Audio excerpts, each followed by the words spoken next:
来，今天有好的产品介绍给你们，跟我来。相信有很多屋主对冷气铜喉的印象都是这种黑色的 insulation 的，对吗？来，给你们看，今天我要介绍的产品就是这一款 Cube 的 Premium Plus Copper。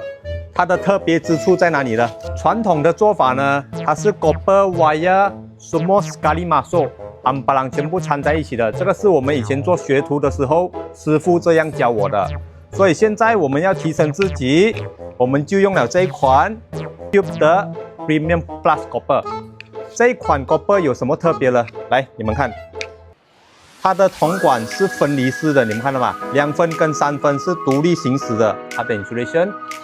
那么问题就来了，来，你们看，这个 insulation 才3分薄。到底能不能用的？这个就是我为什么现在才开始用这个铜喉的原因。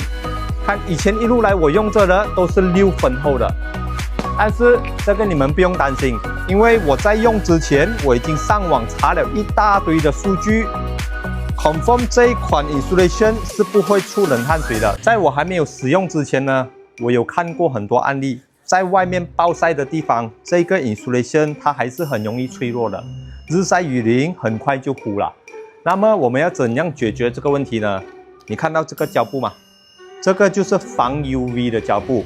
现在我们要把它包上一层防 UV 的胶布，那么在外面日晒雨淋的地方，它就不会那么快坏了。这个铜喉我们已经拉好了。各位老板，如果你们正在装修，不想要冷气的喉出问题，那么选择一款优质的产品，这是很重要的。